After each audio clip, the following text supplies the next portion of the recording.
कि बंगारू लक्ष्मण जी मेरे नेता थे। वो मेरी पार्टी के अध्यक्ष थे और मैं उनके अंडर में काम करता था। वो मेरा मार्गदर्शन करते थे। उन्होंने मुझे ट्रेन किया, एक कार्यकर्ता के रूप में संगठन का काम सिखाया।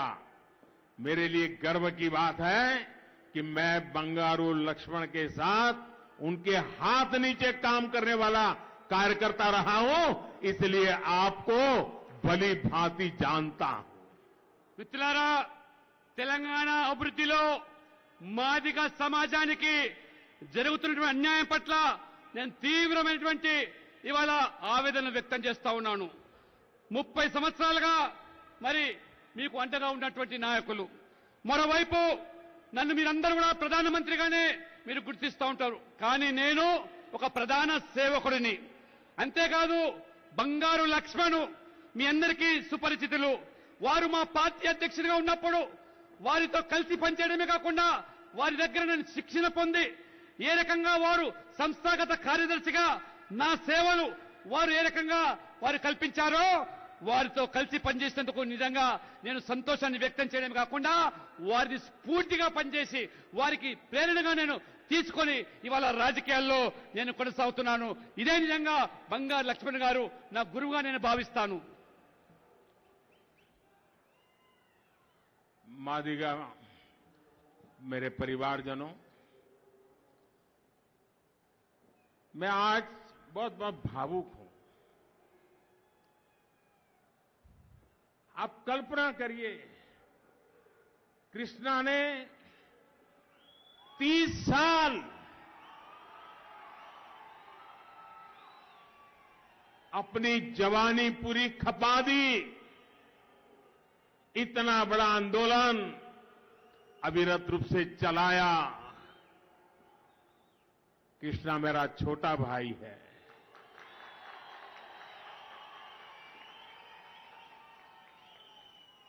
भारतीय जनता पार्टी में जैसे बंगारू लक्ष्मण के नेतृत्व में मुझे काम करने का सौभाग्य मिला, वैसा ही मैं आज इतने बड़े समाज के साथ खड़े होकर के कहना चाहता हूं कि अब मुझे, कृष्णा भले मेरा छोटा भाई है, लेकिन उसके नेतृत्व में आपके लिए काम करने का सौभाग्य मिला है। మిత్రులారా, తెలంగాణ మాదిగ సమాజానికి జరిగినటువంటి అన్యాయాన్ని నేను నిజంగానే తీవ్రంగా పరిగణిస్తున్నాను. కానీ ఇవాళ ఉద్వేగభరితమైనటువంటి సన్నివేశాన్ని నేను ఇవాళ చూస్తా ఉన్నాను. 30 సంవత్సరాలుగా కృష్ణ మాదిగ గారు వారు చేస్తున్నటువంటి ఈ యొక్క నిరంతర పోరాటము, తన యవ్వనాన్ని మొత్తం కూడా ఈ ఉద్యమానికి దారపోసినటువంటి కృష్ణ మాదిగ నా చిన్న తమ్ముడు. ఏ రకంగా బంగారు లక్ష్మణ్ గారు వారిని స్ఫూర్తిగా తీసుకొని నేను పనిచేశానో, ఇవాళ మీ ముందు, ఈ సమాజం ముందు, జాతి ముందు నేను పూర్తిగా మీ అందరికీ కూడా హామీ ఇస్తున్నాను. కృష్ణ నా చిన్న తమ్ముడే కాకుండా కృష్ణ ఆశయాలకు అనుగుణంగా నేను సైతం కూడా మీతో కలిసి పనిచేస్తానని చెప్పి కూడా ఈ సందర్భంగా తెలియజేస్తా ఉన్నాను. मैं आज कृष्णा के माता पिता को भी आदर पूर्वक, श्रद्धा पूर्वक प्रणाम करता हूं, जिन्होंने ऐसे बेटे को जन्म दिया जो समाज के हित के लिए 30 साल तक जूझता रहा, लड़ता रहा, हर किसी के पास पहुंचने रहा। मैं उस कृष्णा का आदर करता हूं, उसको जन्म देने वाला माता पिता का भी श्रद्धापूर्वक नमन करता हूं। మిత్రులారా, 3 దశాబ్దాలుగా చేస్తున్న పోరాటానికి నాయకత్వం వహిస్తున్నటువంటి కృష్ణ మాదిగ కన్నా తల్లిదండ్రులు నిజంగా నేను గర్విస్తా ఉన్నాను, గర్వపడుతున్నాడు. అటువంటి పోరాట యోధుడికి జన్మనిచ్చినటువంటి ఆ మహానుభావులు కృష్ణ తల్లిదండ్రులు నిజంగా ఎంతో ధన్యులు. వారు నిజంగా వారు చేసినటువంటి త్యాగము ఈ జాతి మరవదని చెప్పి నేను భావిస్తా ఉన్నాను. मैं आज, जैसा मैंने कहा, मेरे लिए बहुत भावुक पल है।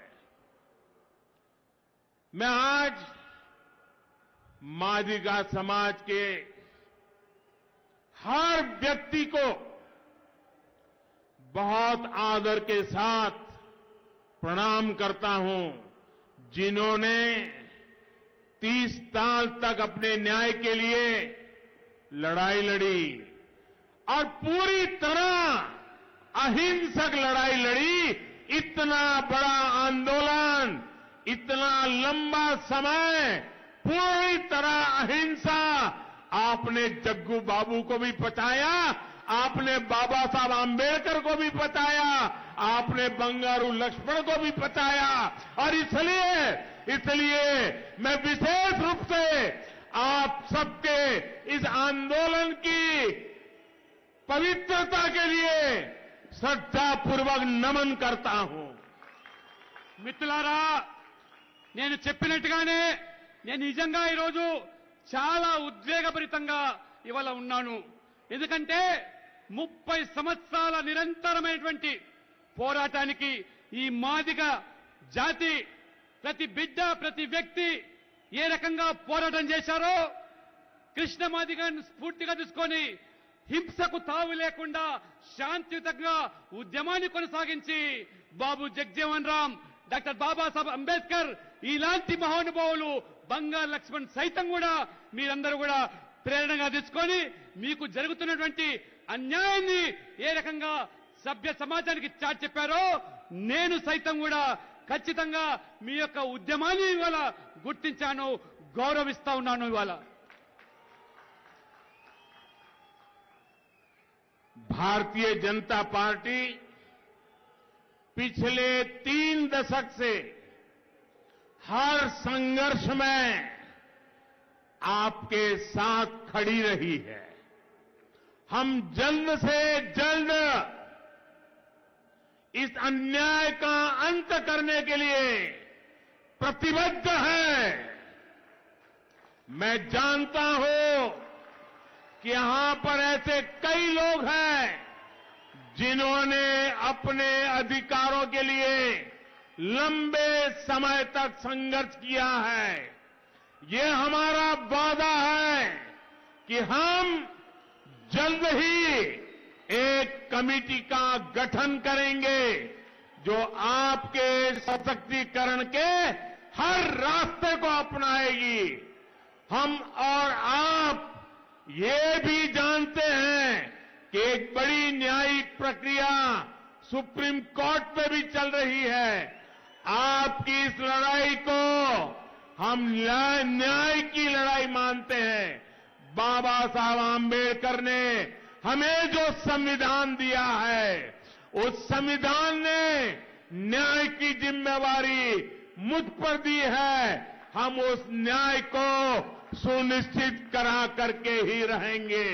अदालत में